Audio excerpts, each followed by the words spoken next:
Let's hear now from an early SpaceX investor, Chris Buskirk. He's the co-founder and CIO of 1789 Capital. What year, Chris, do you think you got in so I can estimate just how big your smile should be today? Welcome. It's a big smile for sure. We started the company in 2023, and SpaceX was one of the first investments that we made as a firm. It's something that we wish we'd started the company a little earlier, so we could have invested earlier as well. But we're extremely happy with the investments, not only in SpaceX, but we invested in X and in XAI in every round, both primary and secondary, from the time that we first had the opportunity after we started the company until now.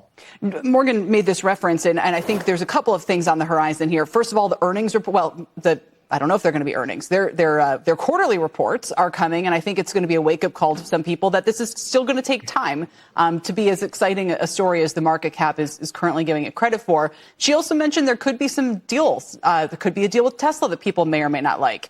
There could be other kinds of acquisitions that are necessary, and all of those, I wonder if that would make you queasy at all. No, look, the way I think about this is that those sorts of things, there's obviously people talk about a potential Tesla deal because there was the roll-up or the consolidation with X and XAI, and then Tesla sitting out there as a public company as well. Honestly, for us, that's not the major thrust of the way we think about SpaceX as an investment. The way we think about it is those three core businesses that they have. They have launch, where it's effectively a monopoly.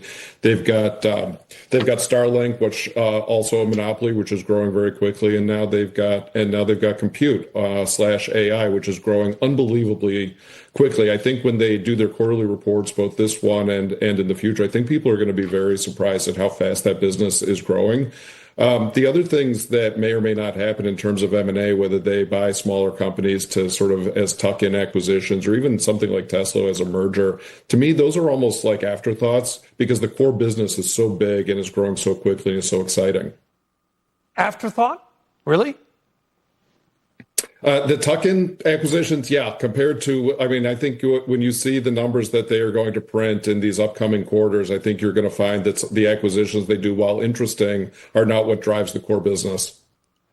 Yeah, and you guys got in, obviously, on the private level. A lot of our viewers and listeners maybe wanted to. They can't. They just don't have the access, the money, the firm, whatever it might be. In the public market, Chris, I know it's not where you live, so trust me, but as just a private citizen, would you be a buyer of SpaceX stock here?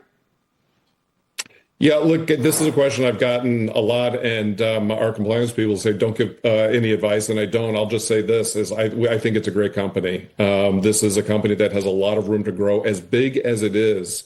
I think people's priors on this are like, well, it's an IPO that almost defaults to like this is a young company. It isn't. This is a 24-year-old company that's quite mature. And yet, and this is the part that's amazing about SpaceX, even as a massively scaled business, it has a lot of room to run and to grow. And so I like this business as an operating business. I like the founder, obviously, a lot. And the team that he's assembled around him has produced a corporate and an innovation culture that is second to none worldwide.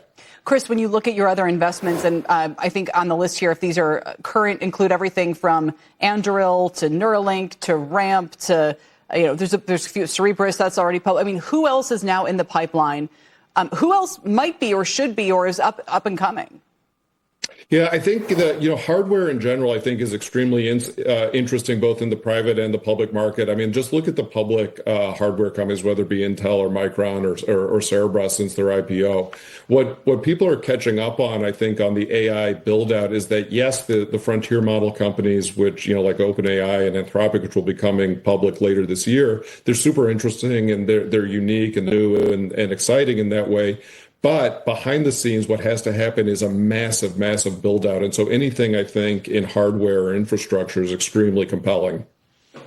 Yeah, and look, the one differentiator there is that does take a lot of capital. It's hard. Making stuff and the investment required around that. That's why you have to raise money. Yeah.